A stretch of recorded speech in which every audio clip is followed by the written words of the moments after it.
Unhappiness is unpleasantness.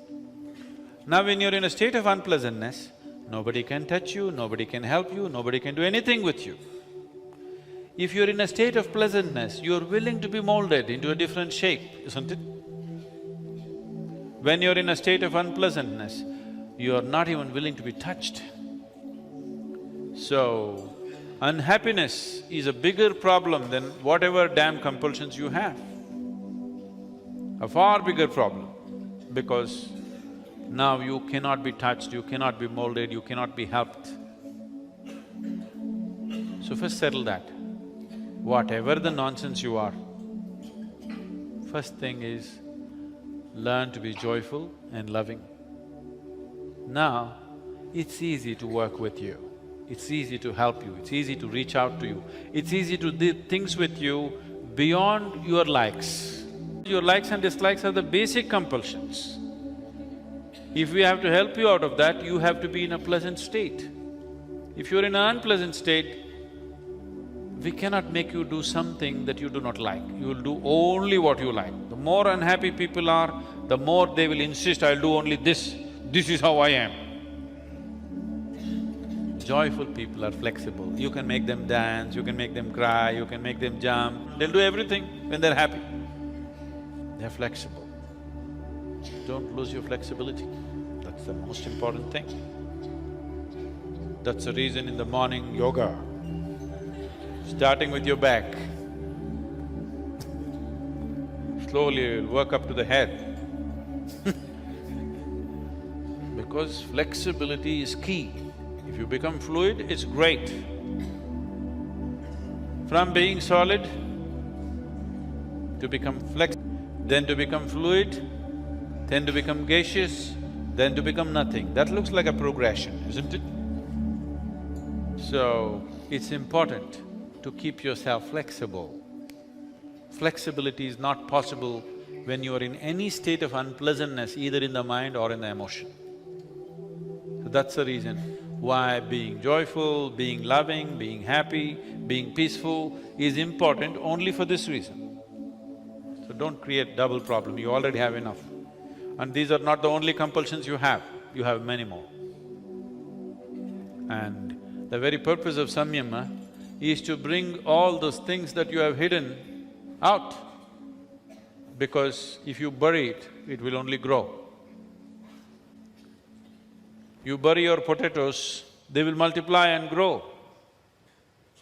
Karma is like a sack of potatoes. The deeper you bury them, the more they will grow. So this is a place to pull them out, dry them in such a way that they cannot grow again.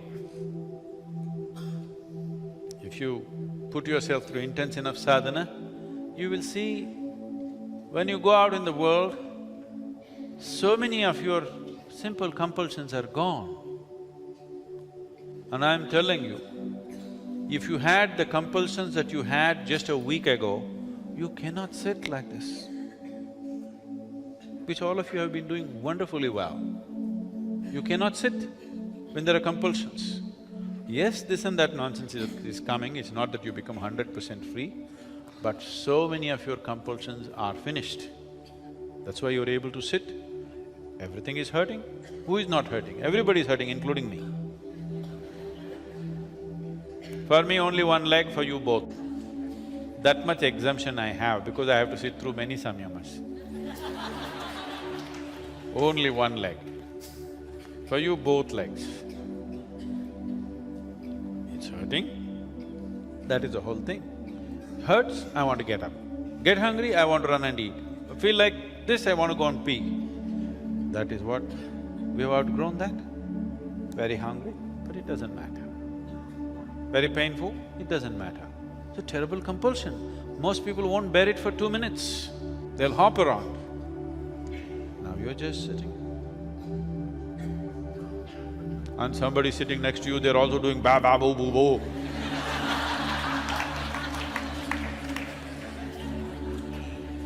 They're pulling out all their potatoes, not just yours.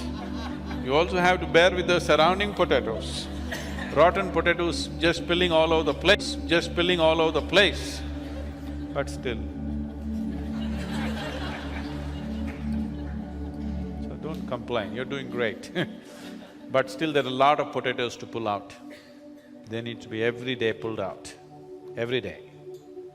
Just doing it once a year, 7 days is not good enough. Every day, you pull them out, dry them up and keep them in.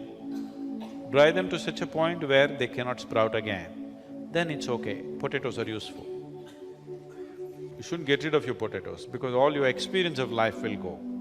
Just dry them in such a way they don't keep growing. What is there is there. The same damn potato grows into a million, that is an exaggerated potato, isn't it?